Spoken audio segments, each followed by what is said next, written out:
Another day, another masterpiece. Gozo. With another stunner here. A headline for our tabloid here. Our tabloid of the mind, our tabloid of the imagination. Welcome back, Artist Journal, September 12th, 2023. Broadcasting from the editor's desk on the pirate ship of the mind. My name is Adrian Pocobelli, and I welcome you back. In full HD, by the way. I was doing a whole bunch of experimentation this weekend, because I have to take this show on the road. Because I am going away October for about 3 or 4 weeks. October, say, 10th to November 5th. Going to London, and then I'm going to Rome, and then I'm going to Sicily, where hopefully I can see a little archaeology as I wander around the world and do my work. And so here it is.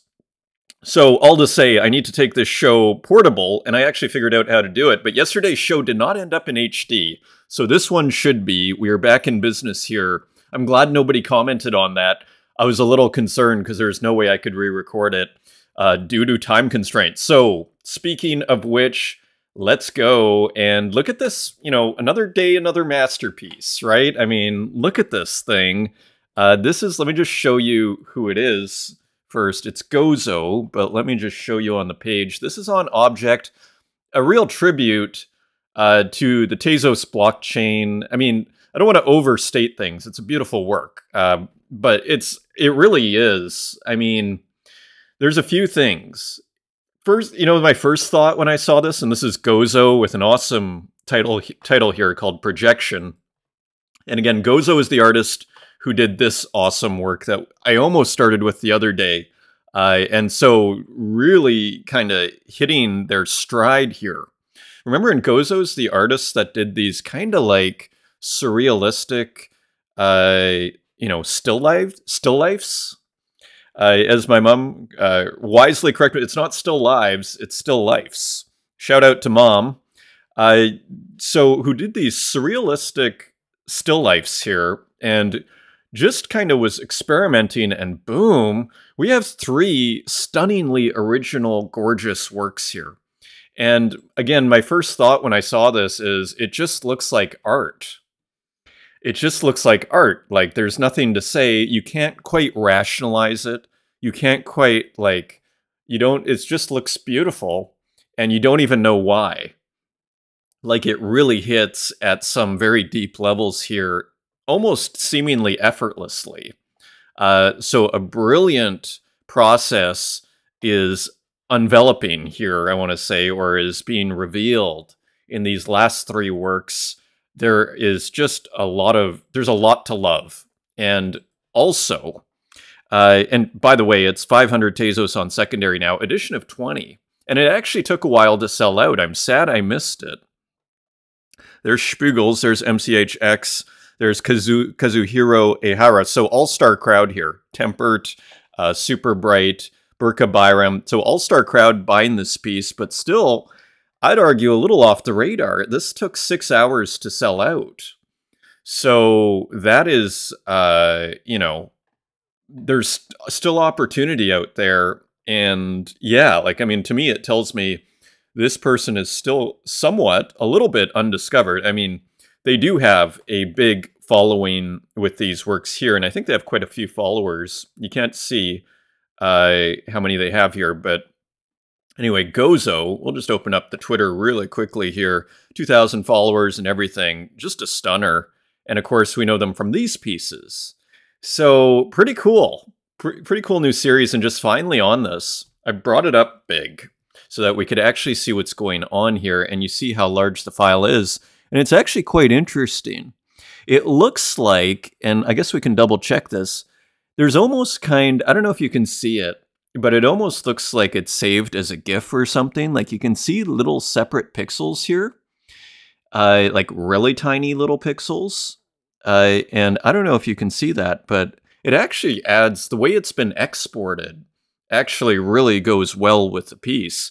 You see, it's almost like that. There's kind of a dithering, I want to call it, a pixelation of sorts within these much larger anti-aliased pixels here, but you see these tiny pixels. Maybe I can bring those up bigger. Here we go. This is what I'm talking about here. See each one of these little pixels? And here you see like dithering of a certain kind. And you see it in the yellow here. It's a nice touch, isn't it? Like, to me, it kind of, because there is a sense that, oh, there's texture here. Maybe there's kind of physical elements, but it feels inherently digital when you really go up close here. So just a kind of mysterious, beautiful work, semi-abstract. I mean, this kind of looks like a sun or moon. This kind of looks like a person. This also looks like a person within this kind of abstraction here. It's really beautiful, and it looks, as I was saying with RJ yesterday, and we're going to see it again today, it kind of looks familiar, but it looks completely different and original at the same time. I don't see any AI. I mean, it's tempting to think that maybe there was AI in this piece, right? But it's digital collage, pixels, still, SD materials. Digital collage by Gozo 2023. So a collage, interestingly. Edition of 20, 500 Tezos, sold for 10 on primaries. So I'd say like these 3 in a row. I mean, look at this room in the museum in your mind. Look at how fantastic this room looks. Amazing. Totally amazing. So that is Gozo, Uncertain Gaze on Twitter. So big thank you to everybody who came out for that super interesting talk we had yesterday with Sabato and Xerox on how to make a real fake Keith Haring. It was super interesting. Again, this will eventually go up on YouTube, but you can listen to it on Twitter. Just go to any of our feeds or my feed. You can find it, and you can just hit play recording. We did record it, and it was super interesting. Great crowd, and Popple actually posted a really cool 30-minute tutorial about recreating old lost computer art. So it was great. JNK was there, Little Cakes, and everyone.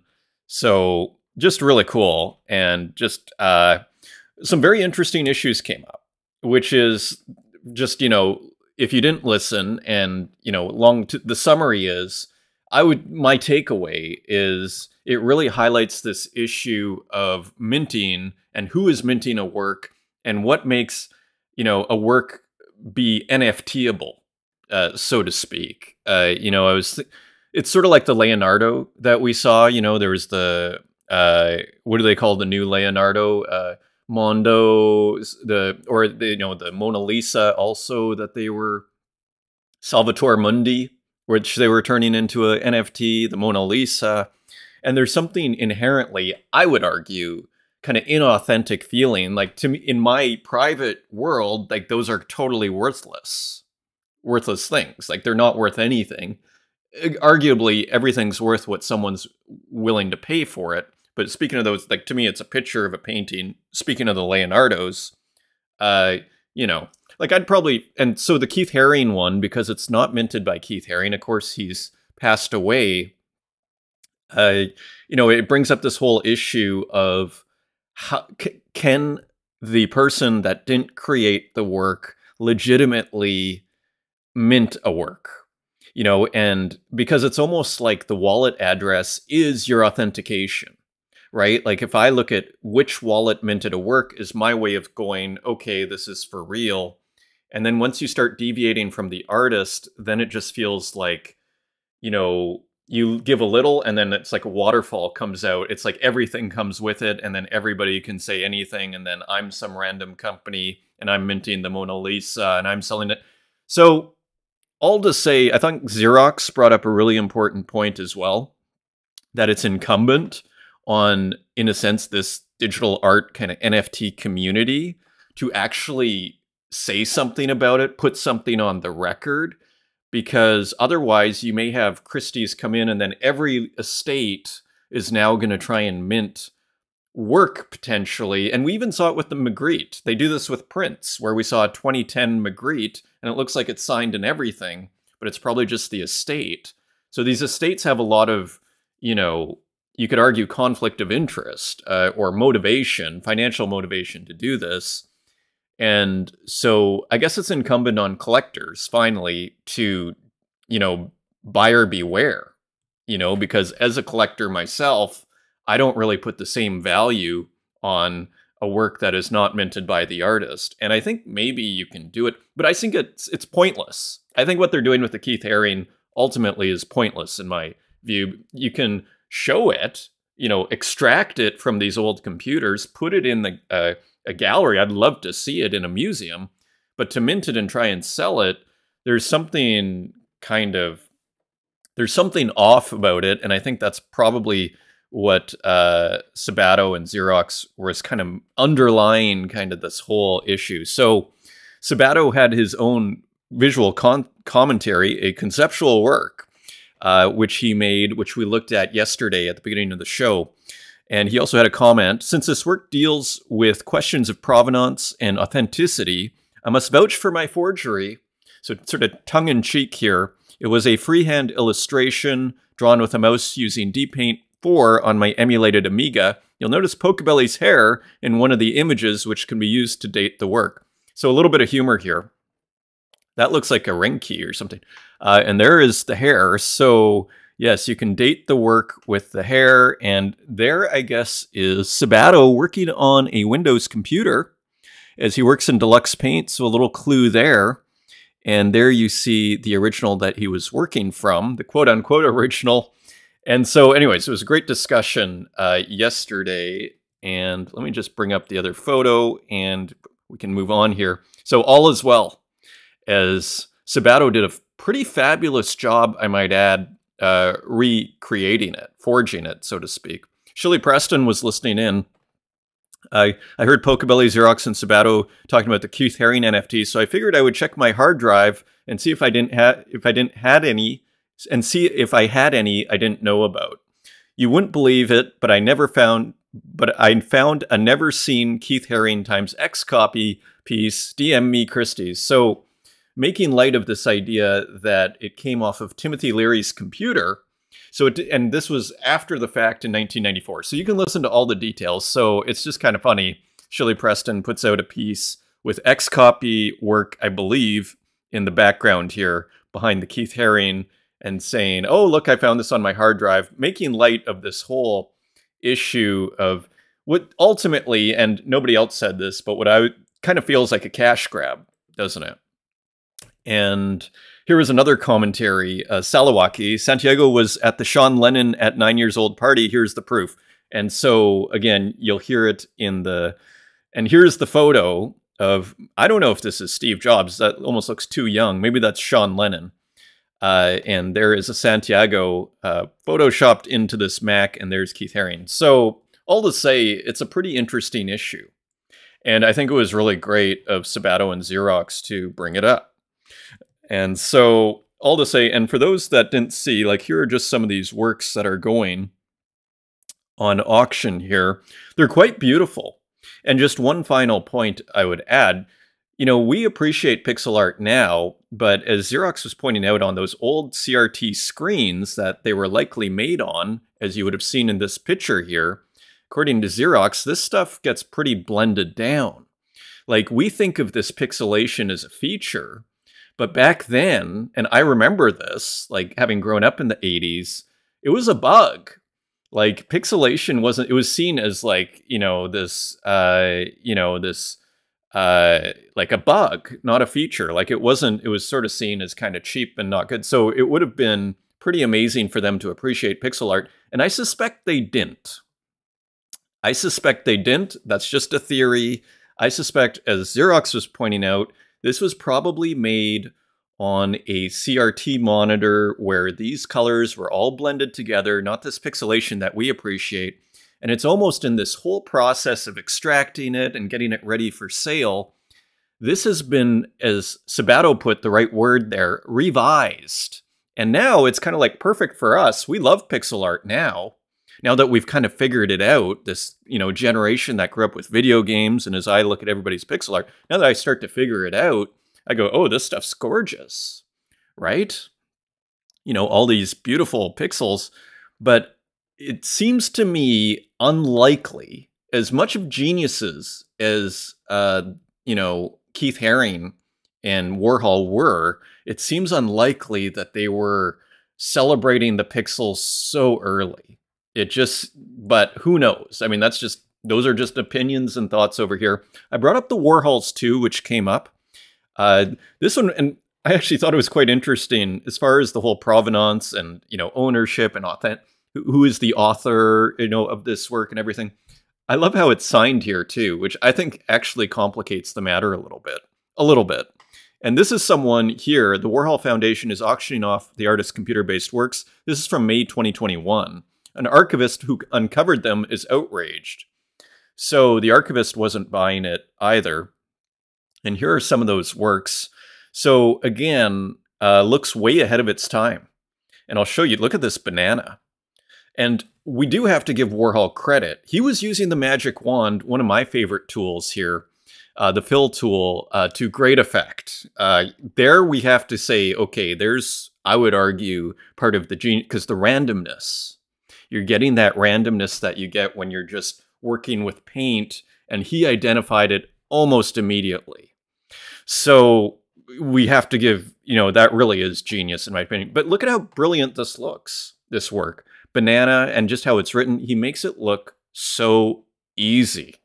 Okay, so, and even just this stuff at the bottom, I mean, it screams Warhol. It's gorgeous. So beautiful work. And even this flower, Graphic Craft is the program. So again, I don't really doubt that I see Warhol's genius in these works. It's clear that Warhol made them. Even if the pixelation was maybe smoother, you still see the genius of the works by leaving these kind of areas here. And even just going all the way to the edge a little bit here, filling the thing, doing the flower. I think the bigger issue is this NFT, we're going to sell it as NFTs. I don't see, to me, that's where we start to run into controversy, so to speak. And don't forget, we were just looking at this the other day, the Jackson Pollock first NFT collection. So this was photos of the floor. And again, we looked at by the Jackson Pollock studio. So this is just like the drips from Pollock's floor, and then we're going to take photos of that, and then we're going to turn them into NFTs, and then we're going to raise $450,000. So I would argue the problem is the more that this authorship business is extended beyond the actual artist or creator, I think it starts to call into question the entire NFT collecting model.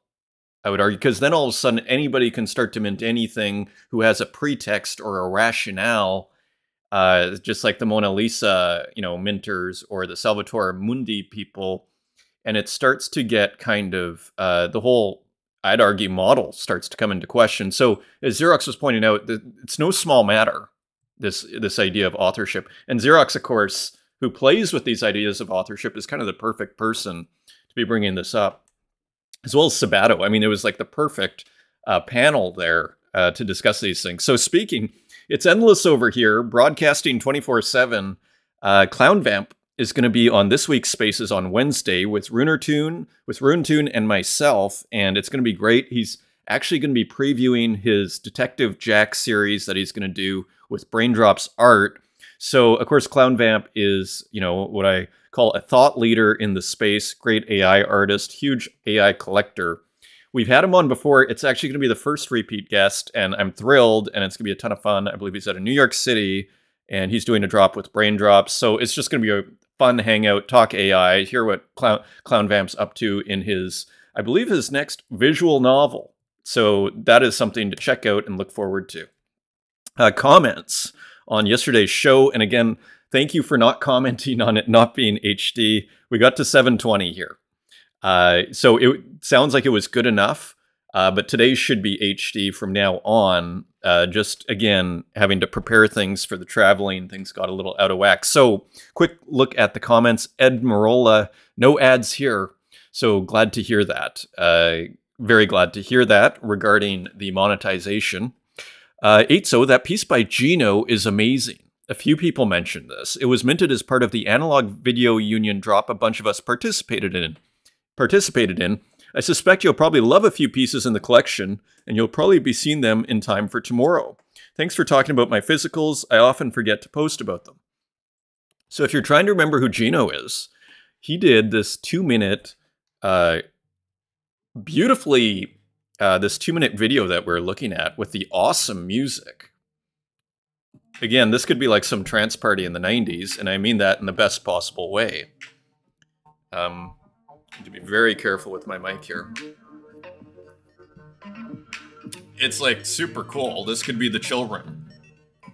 Very, very nice music here, and just a cool combo. So people were digging Gozo. There was another comment in here down below, or sorry, Gino. I mean, Gino's work is fantastic. Santiago Izzacotl. So yeah, Gino making some waves.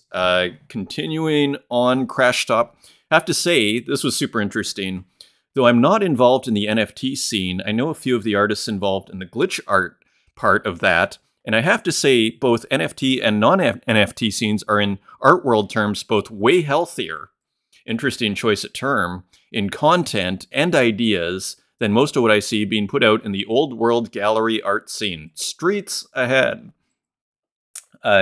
Interesting comment, and I don't disagree. I mean, we look at the traditional art world, like when I go out, you still see it, and it's always like, it's surprisingly, you're back to this pecking order sort of mentality where people have to kind of, you literally see people trying to kind of push people down psychologically to raise them up. It's very depressing.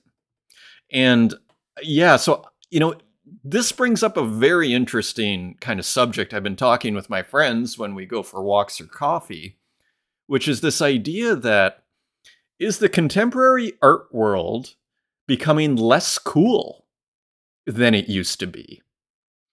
And I almost wonder, and maybe a lot of people would disagree with this as well, I also look at, you know, when I see these clubbing videos on Instagram, I'm not as, like, I'm way more into what Gino is doing here than what I'm seeing on Instagram. Because also I'm going, well, is this that cool? You know, what I'm seeing on Instagram and the clubs, and I'm going, I'm not sure I'd like to be at that thing.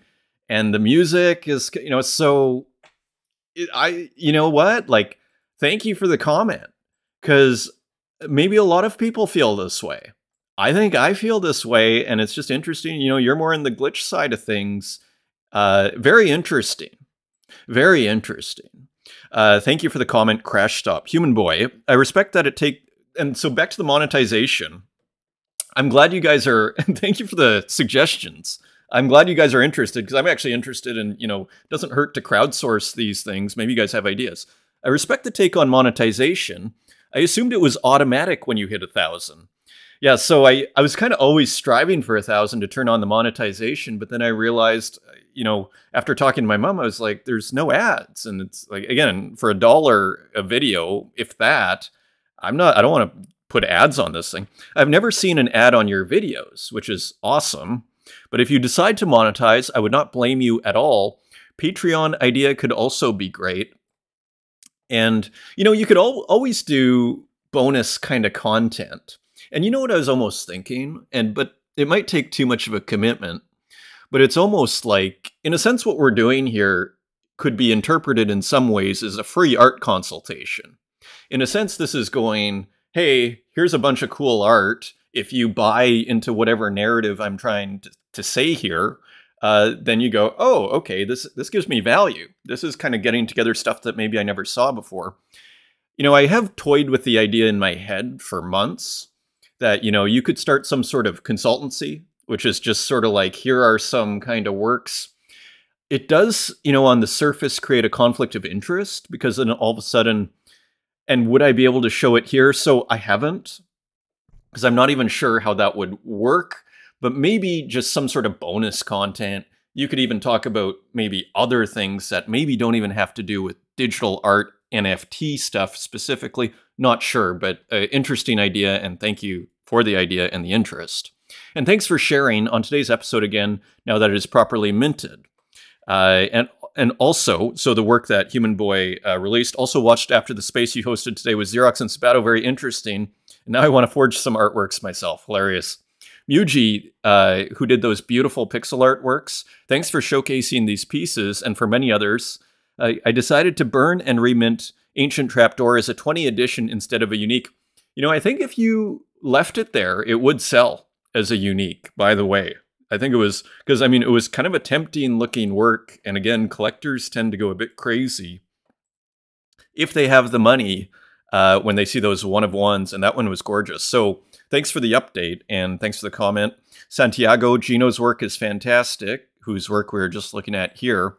And Not a Number, great show as always. So back to the monetization. I think I dislike ads more than most people, me as well. But the one argument for monetizing the channel is that it gives YouTube an incentive to promote the videos. This is something I have also thought about, and it's a very important thought. So when I looked at the monetization, there are two kinds of monetization. There's the kind where it just puts ads, and then I think there's YouTube Premium monetization. So in other words, if someone watches who subscribes to YouTube and doesn't, so they don't get ads, in other words, I think maybe you get money when a YouTube Premium watcher watches it. Because I have thought of that.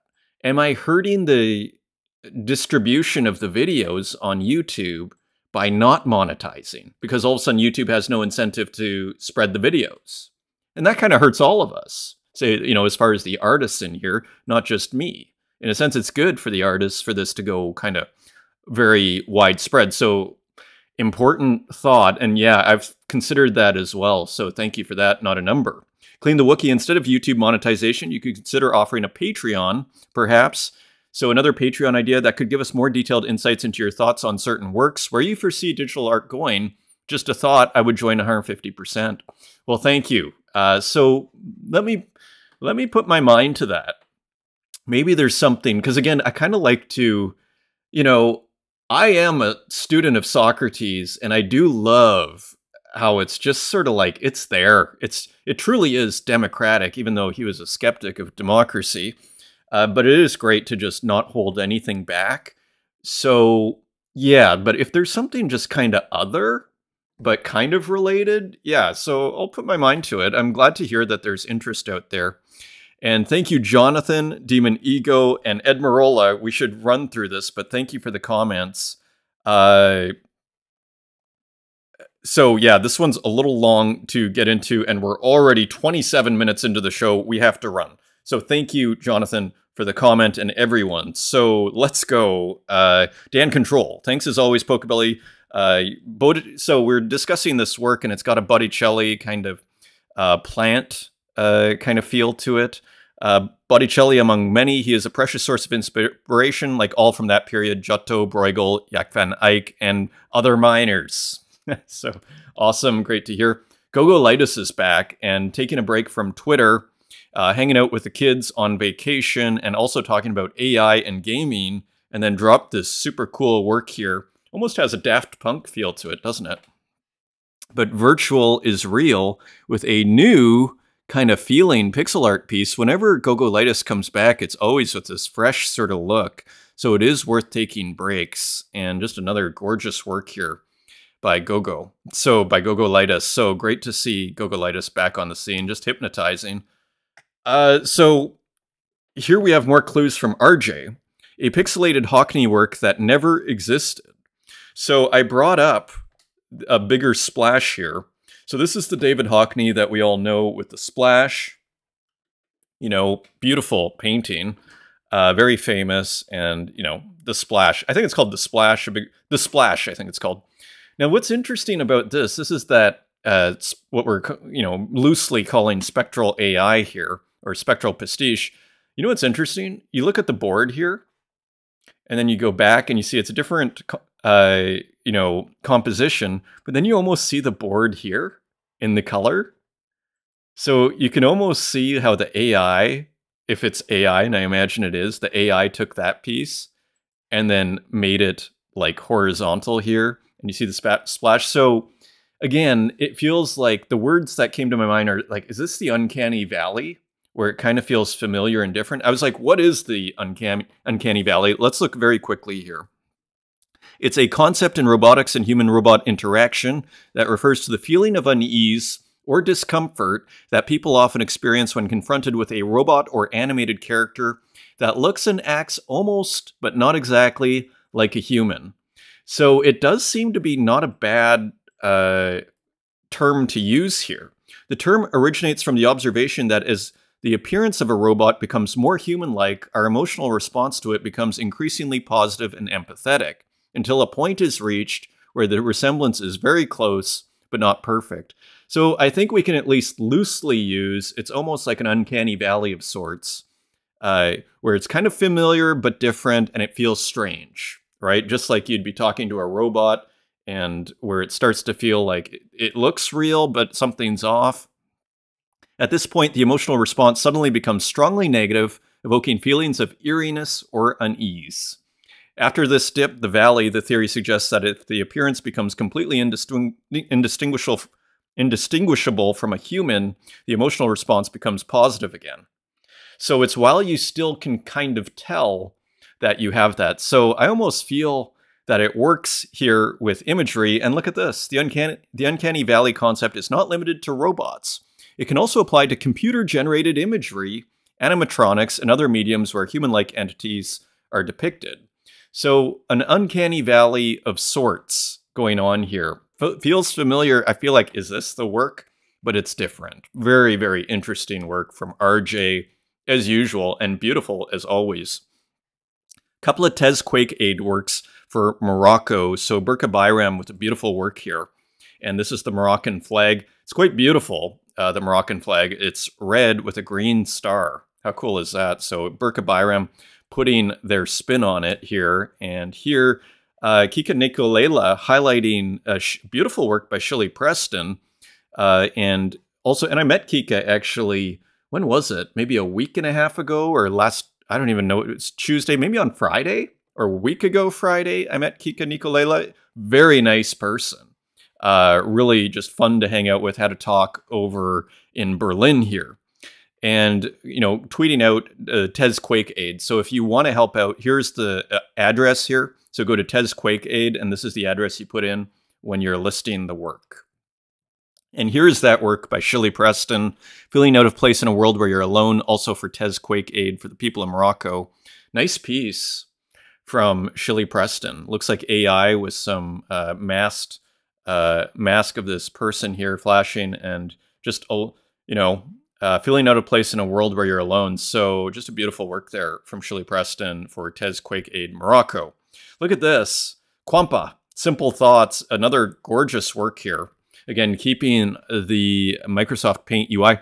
Interestingly, like I didn't realize people used newer versions of Microsoft Paint, because I thought, and it makes me wonder when you think of Rat Cloak and The Myth, are they using newer versions of Microsoft Paint or older versions? I'm not sure. So just kind of interesting, because this doesn't look like a retro tool. This just looks like a default tool that is in Windows, if they still have Paint. And I think they do. It looks new. So here is just another beautiful work, and I believe there was a mythological, felt like experimenting with a different color scheme this time, was inspired by mythological stories of gods and their hunts from my culture. Feel free to share and use it as your banner. So here it is without the UI. And just another cool work here. Let me just open it big so you can actually see it here. So Quampa, and look at these W's here and V's, formulas. This is a formula, it looks like. Super cool when you look up close here. Just like we were seeing with that work at the beginning, Gonzo, it's very important, I think, for a work to be able to look up close and it still be able to stand, to hold, right? It definitely gives it that sense of value. This artwork is a meme. So another just really cool, ambitious work here by Quampa. Continuing on, and this is Naima Pakniat with a new work, and they just sold a work to Cosmo de Medici, and so I was looking at their page, and this just came out. And we've looked at their work before, and there's volume.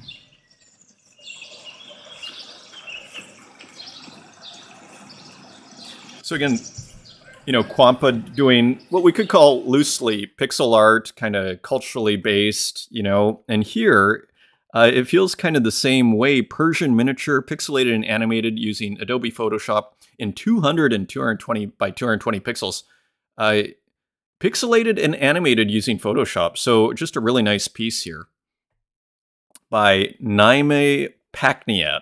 And this is buy now for 0.55 ETH. Beautiful clouds here too. So very cool. Again, reminds me of the British Museum, which I'll have to go to in London. And here's the work actually that sold to Cosimo, Emerging Collection. So here it is, and I think we have volume on here too.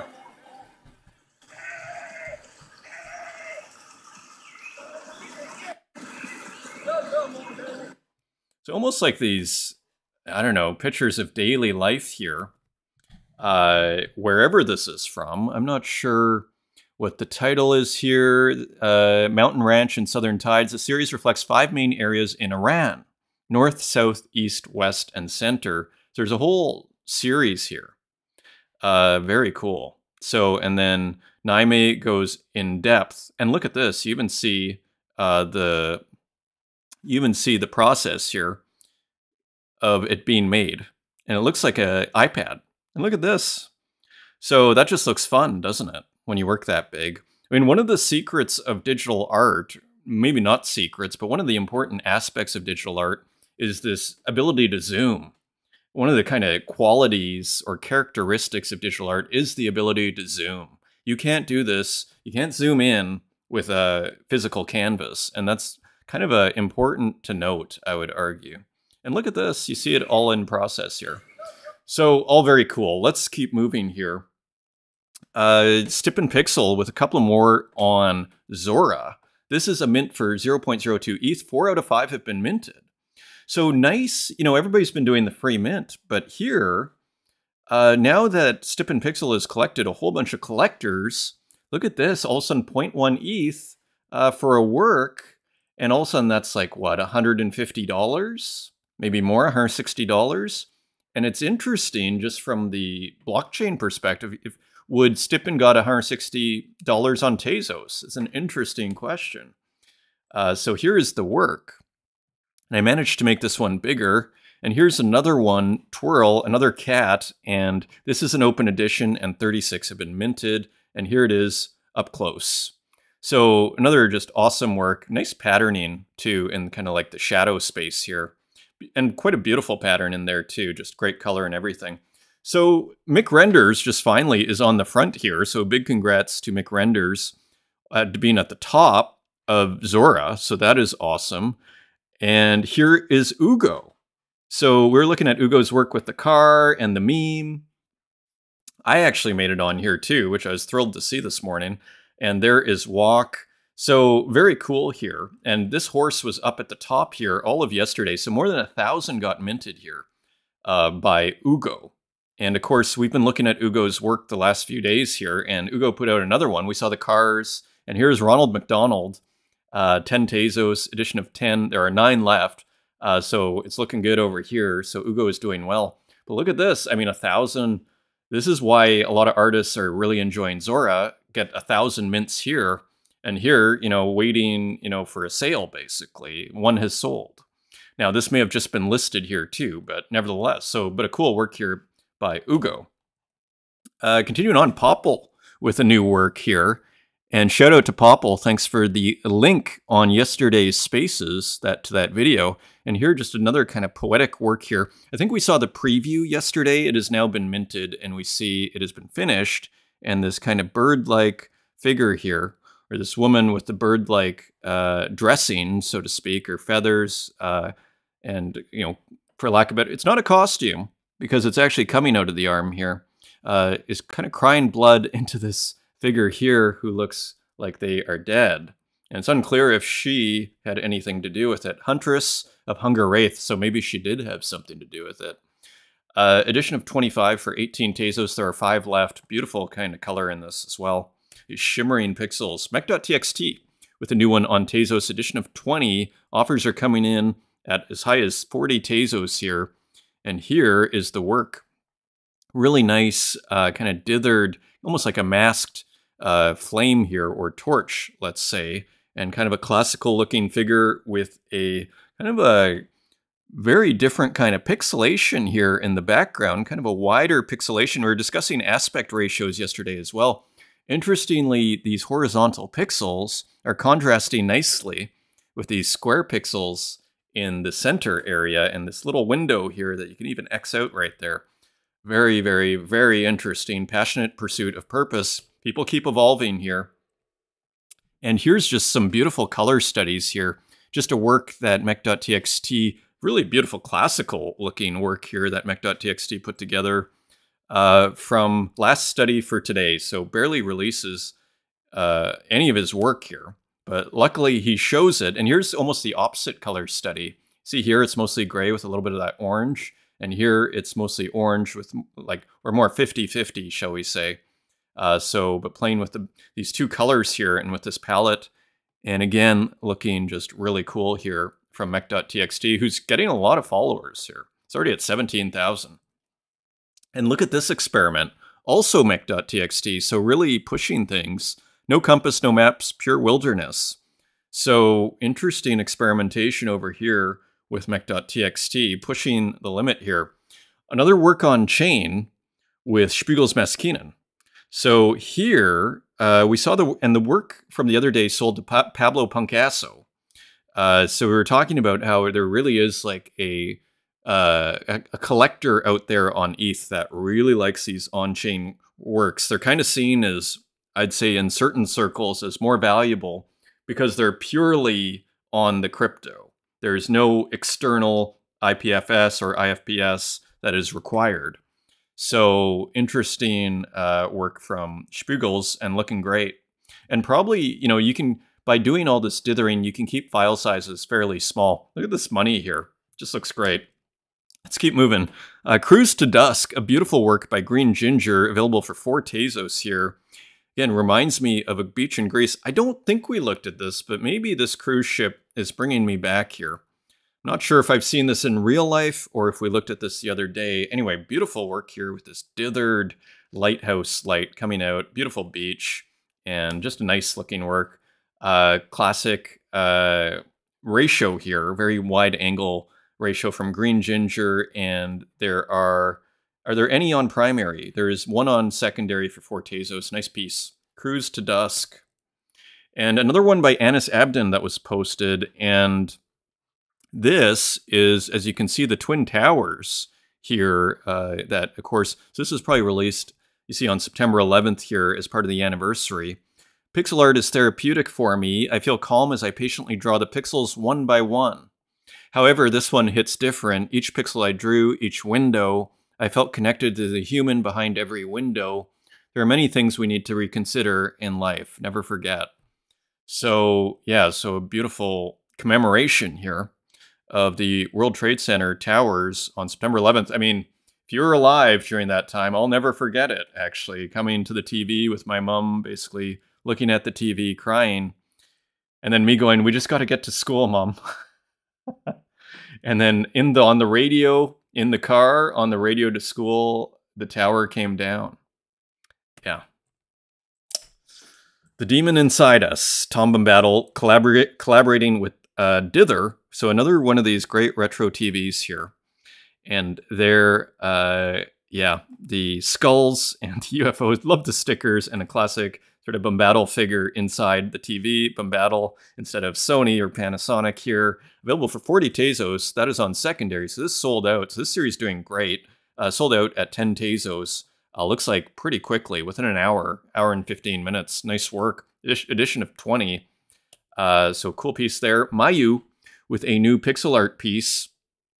Arcade Dreams in Action. So kind of full circle here. As we were discussing yesterday and throughout these episodes on our show, as I like to call it, the second generation of digital art, which is artists who grew up influenced by video games. And remember at the start of this episode how I was saying I was a little bit skeptical that I was talking about how that they appreciated pixel art, that at that time in the 80s and even in the 90s, it was sort of seen as more of a bug than a feature. And I would argue the second generation of digital artists are people who grew up with video games. This is the hypothesis. I'm not saying everybody has to agree with me. But people who grew up with video games and who that became like an aesthetic canon, so to speak, and somewhat something to appreciate, aesthetic quality that people liked, and that is now we see celebrated, as pixel art here. And so, yeah, I'm a little skeptical that back in the 80s, especially with what Xerox was saying with the CRT monitors, smoothing out a lot of these things. Again, and why did they smooth them out? Because these were seen more as bugs. It wasn't a feature. It was a bug, this pixelation. Now we celebrate it almost in kind of a retro nostalgia. So here we're going full circle with the depiction of Mayu's skeleton character playing video games done in a pixel art style, loosely celebrating video games, both in the content and in the process. Beautiful work, 750 on secondary, Arcade Dreams in Action. Beautiful work here by Ed Marola, who, again, the Tez vending machine comes out tomorrow, and a hilarious piece, actually, kind of this demon figure here playing a flute with someone looking, with their crown. It's almost like, is this Lucifer, this with the crown here or something, and someone looking inside the head here, and then we see, hilariously, these beautiful stars that are kind of blinking, and then you see very lightly a constellation here, but it's more just a dog that you would see like sitting at home rather than, a classic constellation. Beautiful clouds here too. Just a stunning work, actually, by Ed Marola. Nice textures. It's crazy to think where Ed's going to be in a year or two. That's the thing with being prolific. If you're making, the more you make stuff and the more stuff you make, the faster you're learning, right? That's kind of the other side. That's another aspect of being prolific that should be kept in mind. The faster you're going to evolve, the more work you make, and that's important. Demon Ego, speaking of being prolific, Tyrants are coming soon. So it almost looks like a series is being put together here. We saw Uxine put together a kind of PFP-like series, and you wonder, is Demon Ego up to the same thing here? So a clue, Tyrant, and here this seems to be more evidence, so looking great. Interesting piece from Rustic Digital Art, who comes back on the scene with some doodling here, and different kinds of, this looks almost like a sticker. Here we see some almost sampling of video game. Press start and just everything, some digital painting, Viva Perone. So interesting title, The Pop Artist, edition of 10 for 5 Tezos, keeping it interesting and experimental as ever. There's our cropped Mario guy. So very cool. Igor Kapustin, only 11 Tezos. I mean, this on secondary here. Usually this artist, like if you go to their page here, usually their page is pretty expensive, as you'll see here. You see, actually, it's getting cheaper. So actually, there are opportunities here. Some people are selling off their Igor Kapustin, so there's collector's opportunities there. Anyway, interesting new work, Reykjavik. So I think that's a nice land. So almost looks like a winter, fall type drawing here. Interesting composition, kind of like a landscape, but it's not clear. And here a figure in the middle walking through it, also dressed in white. Interesting work here. I discovered Igor Kapustin through this guy here, Louis Osborne, through his collection. And so Louis Osborne with a really cool new work here. Defaced. And so almost a commentary, kind of, on vandalism, one could argue. That's one interpretation. I mean, that might not be Louis Osborne's take here, but you take these smiling faces and you put sad faces on it with spray paint here. So interesting, perhaps a commentary on graffiti. One never knows, and you gotta love the brick wall. I mean, it is on posters as well here. Interesting piece. And of course, Louis Osborne likes to go from this kind of smiling face to the sad face and everything. Cool work, only 24 Tezos, still available, one on secondary, only an edition of 30. It's actually a pretty good price. Kappa Sage and a Taste with a collaboration, different plans. We put it on the hood before we put it on God. So here, definitely Kappa has a huge influence on this work, and maybe Da Taste did some of this rougher area here, and maybe the work in the windows, with the rougher brush, and then Kappa usually with that very kind of sharp, clean digital brush, and of course the Lacoste and everything, the Kappa figure, and all hanging out here at the house. Looks like some sort of YouTube channel where they all party at the house. Edition of 15 for 8 Tezos. There are 7 left on primary. And this was kind of hilarious. Kel1 Art, The Last Pizza Party. We miss you, Gary. Gary loved pizza accounting practices and funny ties, so a going away party for Gary, and here just kind of making fun of the office a little bit. Pizza party. Interestingly dark yellow here. It's almost like the light, making fun of the light almost in one of these meeting rooms, and almost the inhumanity of these, meeting rooms and offices with this artificial light, with this one flickering. Brilliant work from Kel1 Art, 3 Tezos, edition of 10. There are 10 left, so that is still available for $1.93. Get it while you can. PP Universal, Poser in a Thrasher shirt, me do a backflip. So almost like a confrontation here on the street, and again done in what feels like almost a collage style here by PP Universal. Just another interesting work here. Edition of 5 for 7 Tezos.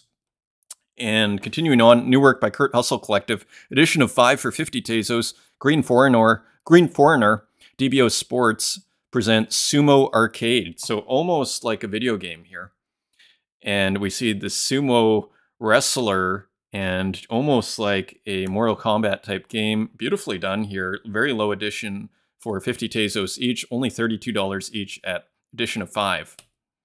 Some cool, this was on the front page of Foundation, and it was Amber Vittoria.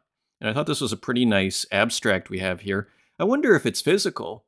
This looks quite physical, so maybe this is, wow, that would be pretty impressive if you can get all these different colors here. I guess it depends, is this inkjet?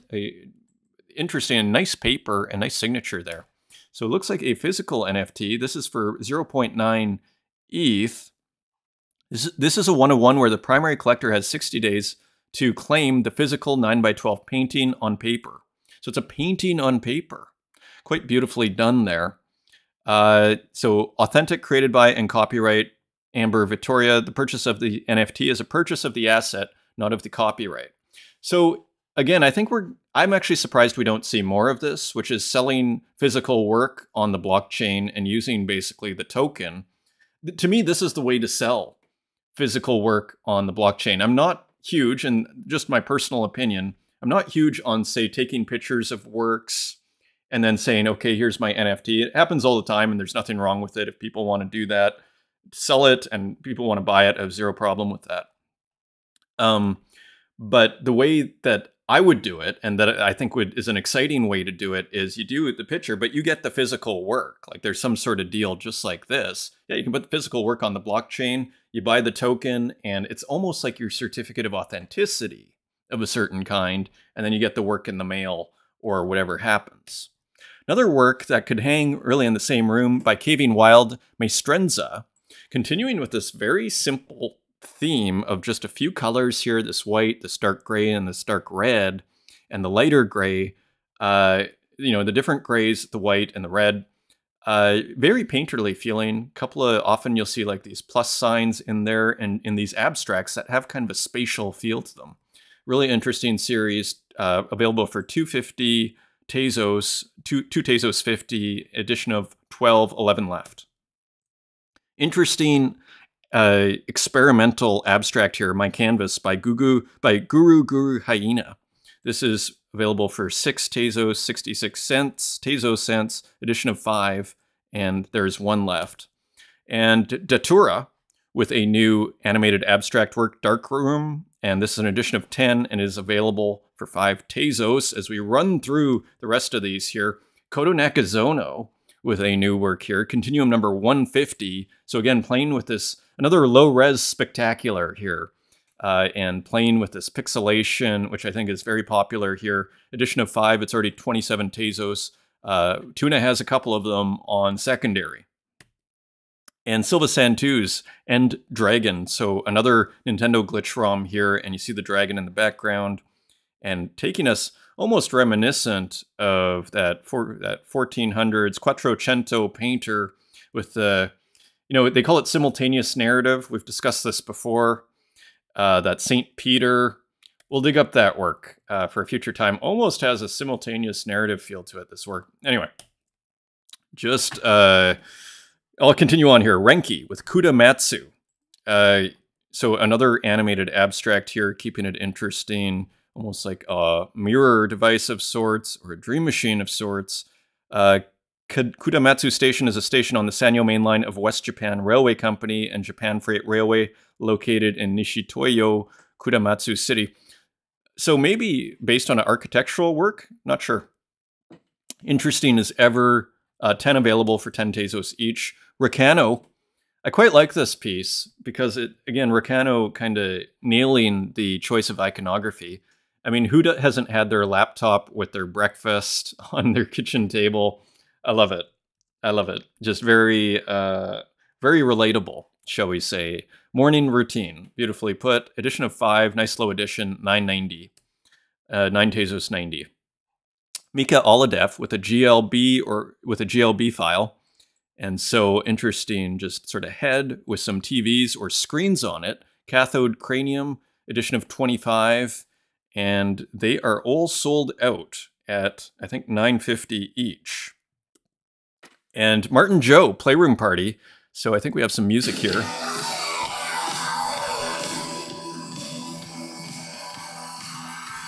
So the Kinky Bears are back. So kind of scary. Looks like a torture device, actually. So interesting work, as usual, by Martin Joe, edition of 10 for 8 Tezos. There are 6 left. And I think uses, yeah, there's 3D. I'm not sure if there's any AI in this one. But looks kind of scary, this one. Continuing on, Venta with a cool work here. Monster Spills. And playing with these kind of plasticine-like skeletons here. And kind of an interesting one. Nice painterly landscape here in the background. Nice clouds. Super interesting AI work from Venta, as usual. Edition of 10. And there are 2 left at 7 Tezos. So continuing to sell very well, Venta. And it's probably edited AI. Based on the digital painting, Don't Cry Over Spilt Monster. Not sure I've seen that one. Little Cakes with an AI artwork. Enduring the Horror in Neon. An outlier from a larger collection, but a favorite. So this is raw AI, open edition for only 1 Tezos. So you can get a Little Cakes AI art piece here. And continuing on, this was made with Stable Diffusion, actually, interestingly. And of course, you recognize the artist here, Lily Illo. So just posting AI artwork with these creepy 2 mouths here, an interesting chin, very interesting work here. Kind of an abstract portrait of sorts. Abstracted, slightly abstract portrait. You see some dots in here. Interestingly, kind of painterly AI artwork here from Lily Illo. As we wrap up here, Sky Goodman with a 1 of 1. What heavenly things have found us here? Still from Animated World, New Iceland. So here is a still from an animation that likely uses AI. Yeah, AI Blender. Of course, Sky Goodman uses several different softwares and exports. This is really cool. And here, Shilly the Kid kind of also abstracts along the same line. This is using Runway, I think. So, you know, part of, you know, something else we're going to be seeing here, a lot of AI video. So here was just some nice work by Shilly the Kid. Released a few of these. Here's Turmoil 04, a 1 of 1 for only 5 Tezos. And I believe they have a few of them available. This is number 4. And Zach Lloyd with also an AI video here. And what is this called? Let me just quickly look. Christ Burden. And so, again, just these kind of morphine shapes here. And yeah, more AI video here. And yeah, and there, I guess maybe that's the Christ-like figure at the start there. Interesting work. It's almost like The Office, you know, blended with the crucifixion. 1990s video art performance. Interesting. And here, Lego Geo, Time 100 AI. So a simulated time cover. The 100 most influential people in artificial intelligence. And there's Clown Vamp here, who is going to be on the Spaces on Wednesday. And is that Bolin? Yeah, so, and a whole bunch of people from the AI art scene. There's Strange Thing. Okay, so I do recognize a few of these guys here, a few of these people. And continuing on, just a couple of physical works. This was reposted by mech.txt, and look at this. I mean, made with a pen. This skull here, very impressive. I think retweeted by mech.txt. Aid K. So cruelism is the Twitter handle. And look at this drawing. Look, beautiful draftsmanship here, also from the same artist here. Kind of has a little bit of a Robert Crumb feel to it. Beautiful paper, really just solid artist here from up on Poppy Hill. And here is their Twitter.